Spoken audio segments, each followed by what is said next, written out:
On sait tous que l'humour est un très bon remède, même aux problèmes de couple.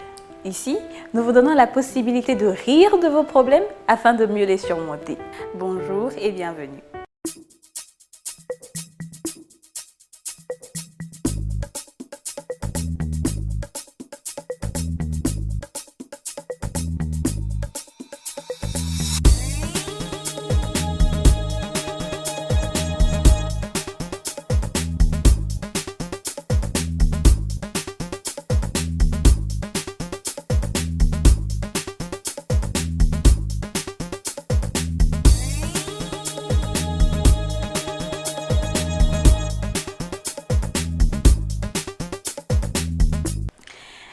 Aujourd'hui, j'ai une lettre que mon assistante Andrea a pris soin de déposer là parce qu'elle a dit que c'était la première fois qu'on recevait une lettre d'homme. Et comme les hommes, ils ont souvent très peu à dire, on va ensemble découvrir le contenu de la lettre et savoir ce que monsieur a à nous dire. Si c'est un goumestiné, un goumestina ou un goumi, on ne sait jamais. Alors, bonjour Kadi, je m'appelle X et je sortais avec Y. Mais pourquoi est-ce que tout le monde s'appelle X? Il n'y a pas de B par exemple ou bien J. Bon, on peut dire par exemple je m'appelle F, je sors avec Z. Oh, ça c'est chic. Mais bon, on continue. Je m'appelle X, je sors avec Y. C'est plutôt un témoignage, pas une... Ah, tu vois comment les hommes sont intelligents? Non, ça ne veut pas dire que les femmes sont bêtes, mais il dit c'est plutôt un témoignage, pas une demande de conseil. Ok. J'ai eu un souci avec ma partenaire et je souhaite le partager avec vous. Nous nous sommes rencontrés lors d'un séjour à Abidjan, car je vis à l'étranger. Je vois déjà le genre d'homme. Je sens déjà le genre d'homme. On va avoir recours à mon stylo, comme d'habitude. Ceux qui vivent à l'étranger et qui viennent avoir une copine à Abidjan et qui espèrent que ça se passe bien, amour à distance. On souligne. Nous avons fait près de 1 an et demi ensemble. La relation n'a pas beaucoup duré car la fille ne se comportait pas bien. Moi, c'est ça. Tout au long de notre relation, je ne lui ai jamais été infidèle. Ah! C'est parce que pour une fois qu'un homme n'a pas été infidèle, il veut que tout le monde sache. D'accord, il n'y a pas de souci, on va savoir. Je ne lui ai jamais été infidèle. Je ne regardais pas à gauche ou à droite. J'étais vraiment sincère. Je lui donnais tout parce que je ne voulais pas qu'elle envie ses copines. Ça, c'est bien. Je me privais de certaines choses pour elle et je privais même ma famille parce que je lui faisais confiance. Et c'était quand même une relation à distance. Nous avons établi des bases sur ce que nous aimions ou pas. Moi particulièrement, je n'aimais pas qu'elle sorte la nuit, surtout à des heures tardives. Mais quand elle le faisait, elle devait quand même m'en informer. Après un certain temps, son comportement a commencé à changer. Elle sortait sans me dire et on s'engueulait pour un rien. Et dans mon milieu, c'est-à-dire mon boulot, les prises de tête ne sont pas autorisées car ça joue sur mes activités.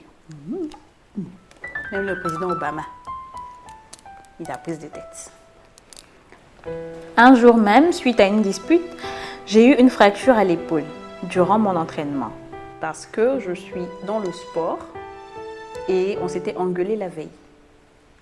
Chaque fois qu'on se disputait, j'étais toujours le seul à m'excuser. Quand bien même elle avait tort. Mais ça fait quoi si tu t'excuses? Ça fait rien, c'est comme ça. Chacun doit donner du sien. C'est pas grave mon fils, excuse-toi tant que tu peux. À un certain moment, ça devenait trop. Et j'ai même eu à en parler à sa mère pour qu'elle la conseille, mais rien ne changeait. Donc, puisque je me plaignais trop, la fille a commencé à sortir sans m'en aviser. Enfin, c'était prévisible. Donc, une nuit, il était plus de minuit, je l'ai appelée plus de 3 fois sans qu'elle ne décroche. Et 1 heure plus tard, j'ai réessayé et c'est un homme qui a décroché. Je n'ai rien dit, je me suis dit que c'est le réseau. Mais bien sûr, c'est le réseau.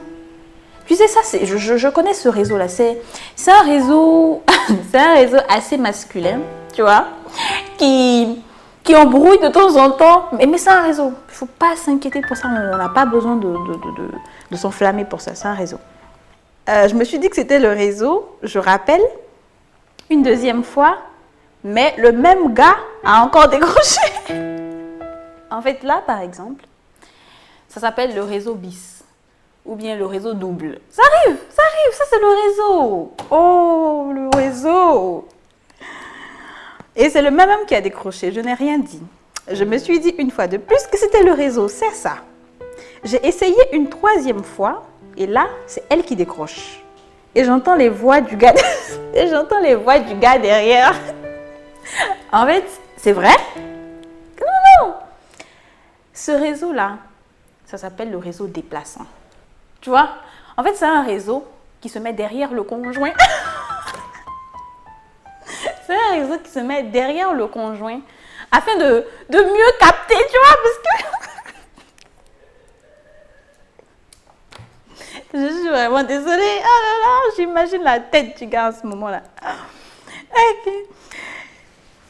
Et là, ma copine qui me dit, tu m'emmerdes, tu me fais chier, tu me prends la tête. Oh là là. Une chose qu'elle ne m'avait jamais dite. Après ça, j'ai arrêté de l'appeler. Mais pour éclaircir mes soupçons, bon, tu veux éclaircir tes soupçons dans ça là. Après un réseau, deuxième réseau, troisième réseau déplaçant, tu attends d'avoir un réseau couchant sur elle dans une atmosphère romantique pour que tu puisses savoir ce qui se passe.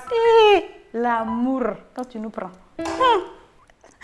Ok, on continue. Mais pour éclaircir mes soupçons, mon pote m'a envoyé des photos d'elle un jour en train d'embrasser un gars. Oh là là. Depuis lors, j'ai supprimé tous ses numéros. J'ai été vraiment dessus car je lui avais tout donné malgré mon jeune âge. Donc quand les jeunes n'en donnent pas. Franchement, les femmes sont décevantes. Ça pousse à ne jamais vraiment aimer une femme. Voilà, merci beaucoup. En tout cas, X, merci. Merci énormément pour ta lettre, franchement. Toi, tu as eu beaucoup de problèmes avec le... Tu as eu beaucoup de problèmes avec le réseau, on le sait, il faut que tu te plaignes aux compagnies de téléphonie mobile. Mais honnêtement, on va se dire la vérité, quoi. Vous qui êtes là-bas en espérant trouver une femme ici, vous pensez que les relations à distance, là, ça marche comme ça? Vous pensez que ça marche comme ça? En fait, c'est pas... Et puis, quand tu veux chercher quelqu'un, moi, à mon humble avis, quand tu veux avoir une relation avec quelqu'un, essaie de prendre une personne avec qui tu partages les mêmes centres d'intérêt, avec qui généralement tu partages un peu beaucoup de choses. Il ne faut pas prendre une personne avec qui vous êtes vraiment diamétralement opposés. Parce que ça, apparemment, toi, tu n'aimes pas sortir les nuits, tu n'aimes pas sortir les soirs et tout ça. Mais celle-là, c'est une fille qui aime sortir les soirs. On rencontre des gens, on se dit, ouais, il va changer au fur et à mesure. Mais c'est faux, il ne va jamais changer. Ça, je vous l'ai dit, il ne va jamais changer. Il peut essayer de faire semblant de changer pendant 2, 3 mois, 4 mois, 1 an maximum. Mais après... Quand vous serez habitué, quand la routine va commencer, son vrai comportement va changer, va se faire voir. Tu n'aimes pas une fille qui va en boîte, ne prends pas une fille qui va en boîte. Dès le départ, quand elle te dit « moi j'aime sortir », tu dis « non, ça ne m'arrange pas », tu t'en vas. Parce que ce genre de problème-là, ce sont des bombes à retardement. Ça va forcément arriver. Et après, elle va te dire « toi, tu es qui pour me dire de ne pas sortir et tout et tout ».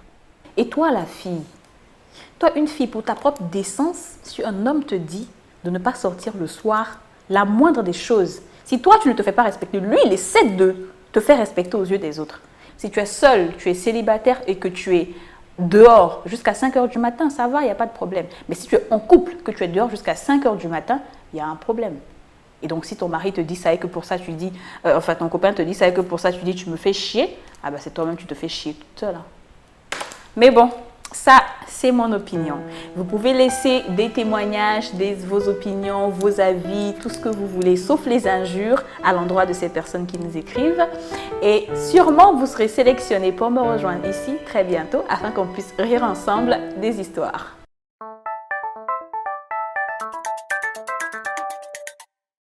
Comme le disait Claude Marc-Aubry, dans un couple, nous sommes deux personnes distinctes qui embarquons pour un même voyage. Pour que notre relation se déroule le mieux possible, il convient de savoir donner et recevoir au bon moment, demander et refuser à bon escient. Mais n'oublions pas que même si nous vivons un amour conjugal fait de tendresse, de complicité, chacun de nous est responsable néanmoins de son propre bonheur et de sa vie. Merci de nous avoir suivis et à très bientôt.